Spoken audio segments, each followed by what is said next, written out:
دعائیں آیات سب سے بڑھ کر سورۃ الفاتحہ جس کا نام یہ شفا ہے، سورۃ الفاتحہ سے علاج کریں۔ خارجہ بن سل تمیمی اپنے چچا سے نقل کرتے ہیں، ایک مرتبہ وہ رسول اللہ صلی اللہ علیہ وسلم کی خدمت میں حاضر ہوئے۔ جب واپس جانے لگے تو ایک قوم کے پاس سے گزرے جن کے ہاں ایک مجنون آدمی تھا، یعنی اس کا ذہنی توازن ٹھیک نہیں تھا۔ اسے انہوں نے لوہے کی زنجیروں سے باندھ رکھا تھا۔ اس کے اہل خانہ کہنے لگے، ہمیں معلوم ہوا کہ تمہارا یہ ساتھی یعنی نبی صلی اللہ علیہ وسلم کو خیر لے کے آیا ہے، وہ خود نہیں ہوں گے مسلمان، نہیں پتا ہوگا، تو کیا اس کے پاس کوئی ایسی چیز ہے کہ جس سے علاج کیا جائے اس کا؟ وہ کہتے ہیں کہ میں نے سورۃ فاتحہ پڑھ کر دم کیا تو وہ ٹھیک ہو گیا۔ یقین اصل چیز ہے نا، کہ یقین کتنا ہے۔ ایک لیکچر یقین پر بھی ہونا چاہیے، کیونکہ نا دین کے معاملے میں، دعاؤں کے معاملے میں ہمارا یقین نہیں ہوتا۔ الثقۃ باللہ۔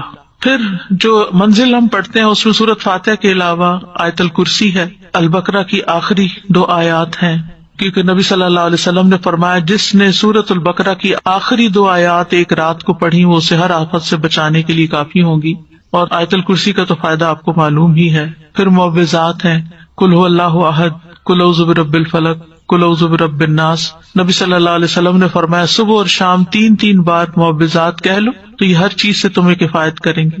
پھر یہ دعا جو کل میں نے آپ کو بتائی تھی، انی مسنی الضر وانت ارحم الراحمین۔ اور اگر وسوسے آ رہے ہیں بہت اور بے چینی ہے اور دل پریشان ہے تو انی مسنی الشیطان بنصب وعذاب، کہ شیطان نے مجھے سخت تکلیف اور عذاب میں ڈال رکھا ہے، یعنی وسوسوں اور نیگیٹو تھنکنگ کی وجہ سے۔ حضرت ایوب علیہ السلام کا حال یاد کر کے اور پھر انت ارحم الراحمین بھی کہیں ساتھ، اور پھر ایوب علیہ السلام کا انداز جو ہے نا دعا کا وہ بڑا خوبصورت ہے، وانت ارحم الراحمین، اور اپنے حال کا ذکر کیا کہ اللہ میں تکلیف میں ہوں، آپ جانتے ہیں۔ تو ہم اس طرح بھی دعائیں کر سکتے ہیں، یا اللہ آپ نے ایوب علیہ السلام کو صحت دی تھی، یا اللہ آپ نے زکریا علیہ السلام کو بیٹا دیا تھا، یا اللہ آپ نے یوسف علیہ السلام کو لوٹا دیا تھا، یا اللہ آپ نے موسیٰ علیہ السلام کی حفاظت کی تھی، یا اللہ آپ میری یہ تکلیف دور کر دیں۔ سورۃ الانبیاء میں وہ اتنی خوبصورت دعائیں پڑھتے ہیں تو دل پگھلتا ہے، سارے انبیاء کی جو دعائیں قبول ہوتی گئیں ان کا واسطہ دے کر کہ اللہ آپ نے ان سب کی دعائیں قبول کی، آپ میری بھی دعا قبول کریں اور میری یہ تکلیف دور کر دیں۔ اور پھر یہ ہے کہ جیسے نیک لوگ اللہ سے اچھا گمان رکھتے تھے، ابراہیم علیہ السلام نے کہا وَإِذَا مَرِضْتُ فَهُوَ يَشْفِينِ، وہ مجھے شفا دیتا ہے جب میں بیمار ہوتا ہوں۔ یہ یقین ہو اور پھر اس طرح شفا مانگے اللہ سے کہ اللہ تعالیٰ آپ کے ہاتھ میں شفا، بِيَدِكَ الشِّفَاء۔ پھر وہ جو مسنون دعائیں گرین کارڈ کی ہیں، امسح البأس رب الناس بِيَدِكَ الشِّفَاء لا يكشف الكرب الا انت، اے لوگوں کے رب تکلیف دور کر دے، تیرے ہی ہاتھ میں شفا ہے، تیرے سوا اس کو کوئی دور کرنے والا نہیں۔ نبی صلی اللہ علیہ وسلم بیمار پر ان الفاظ کے ساتھ دم کیا کرتے تھے۔ اور پھر ایک اور روایت میں آتا ہے، انس رضی اللہ عنہ کہتے ہیں کہ میں تم پر وہ دعا پڑھ کر کیوں نہ دم کروں جسے رسول اللہ صلی اللہ علیہ وسلم پڑھتے تھے۔ تو حضرت ثابت کی طبیعت خراب تھی تو انہوں نے کہا ضرور کیجیے، تو حضرت انس نے ان الفاظ کے ساتھ دم کیا، اللہم رب الناس مذہب البأس اشف انت الشافی لا شافی الا انت شفاء لا یغادر سقما۔ پھر اسی طرح یہ ہے کہ اگر کوئی جل جائے تو اس کا علاج نبی صلی اللہ علیہ وسلم نے کس طرح کیا۔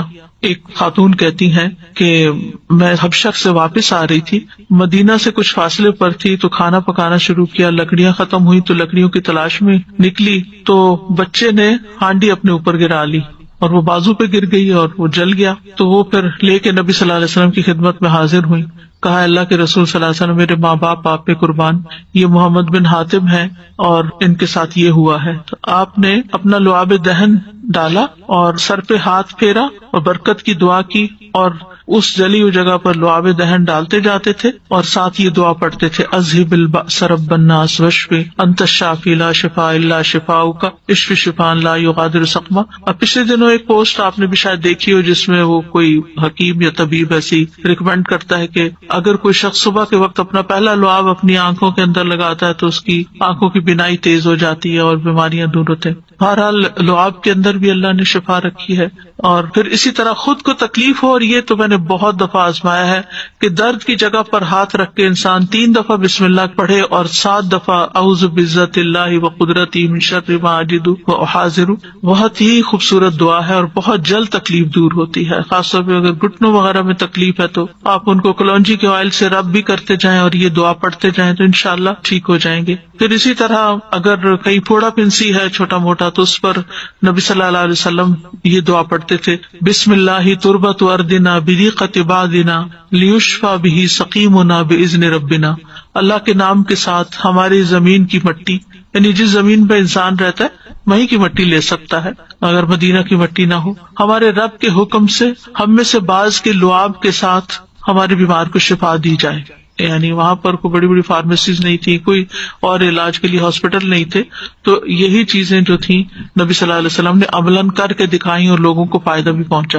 تو نبی صلی اللہ علیہ وسلم کسی کے جسم پر کوئی پھوڑا، کوئی زخم، کوئی تکلیف ہوتی تو لعاب کے ساتھ مٹی لگا کے اس جگہ پر لگا دیتے تھے. اور راکھ کا لگانا جو ہے، آپ صلی اللہ علیہ وسلم کو جب جنگ احد میں آپ کو تکلیف پہنچی تھی تو حضرت فاطمہ نے چٹائی جلا کے اس کی راکھ جو تھی وہ وہاں لگا کے تو پٹی کی تھی، تو اس میں بھی اللہ تعالیٰ نے شفا رکھی ہے.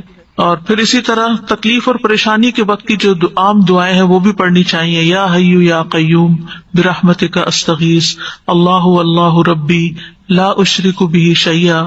پھر اسی طرح لا الہ الا انت سبحانک انی کنت من الظالمین.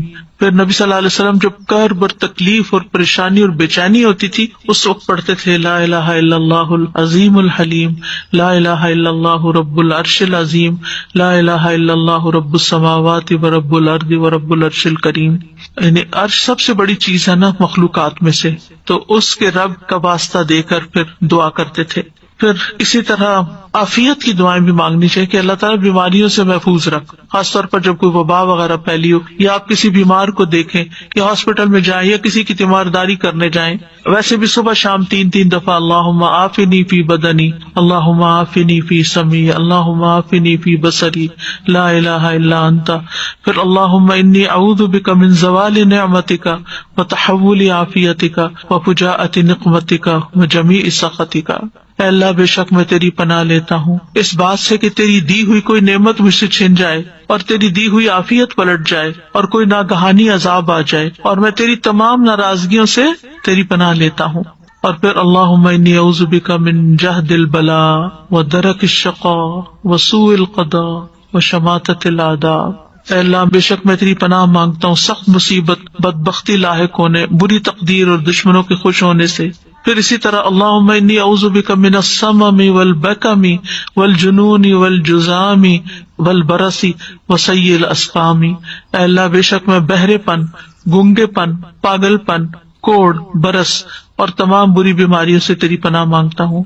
اور پھر اللہم انی اعوذ بک من الہم والحزن والعجز والکسل والجبن والبخل وغلبۃ الدین وقہر الرجال. اخلاقی بیماریوں سے، روحانی بیماریوں سے نجات. اے اللہ میں تیری پناہ مانگتا ہوں دکھ، غم، عاجزی، سستی، بخل، بزدلی، قرضداری کے بوجھ اور لوگوں کے اپنے اوپر غلبے سے. پھر اعوذ بکلمات اللہ التامات من شر ما خلق. ہر طرح کے شر سے اللہ تو مجھے بچا لے. جہاں بھی انسان جائے، کسی شہر میں جائے، کسی جگہ پر جائے، پلین میں ہو، کہیں پر آپ انٹر ہو، بینک میں، اسکول میں، تو 3 دفعہ اگر آپ یہ پڑھ لیں کوئی چیز آپ کو نقصان نہیں دیتی. کیونکہ انسان کو ڈر ہوتا ہے نا کہیں وائرسز ہوں گے، اور خاص طور پر آج کل کے سیناریو میں. پھر اعوذ بکلمات اللہ التامات من کل شیطان وہامۃ ومن کل عین لامۃ. یعنی لوگوں کی گیدرنگ میں جائیں، آپ کو ڈر ہوتا ہے کہ نظر نہ لگ جائے، کوئی اور اسی طرح کی. یہ دعا بھی بہت فائدے کی ہے، ویسے بھی پڑھنی چاہیے. اور پھر شیطانی وسوسے سے اگر بہت نیگیٹو تھنکنگ ہو رہی ہو اور بہت برے برے خیالات آ رہے ہوں، کسی کے بارے میں کوئی بات بہت بری ستا رہی ہو، تو اعوذ بکلمات اللہ التامات من غضبہ وعقابہ وشر عبادہ ومن ھمزات الشیاطین وان یحضرون. خاص طور پہ برا خواب آنے کے بعد اگر دل پہ بار بار پریشانی کا خیال آ رہا ہے، بار بار آ رہا ہے، تو اس کو بھی جھٹکنے کے لیے یہ دعا پڑھی جا سکتی. تو اللہ تعالیٰ محفوظ رکھیں گے. اب بس آخر میں چند موٹی موٹی باتیں کہ اگر آپ کسی بیمار کے پاس جائیں تو کن چیزوں کا خیال رکھیں، کیونکہ مریضوں کی عادت کا حکم دیا گیا ہے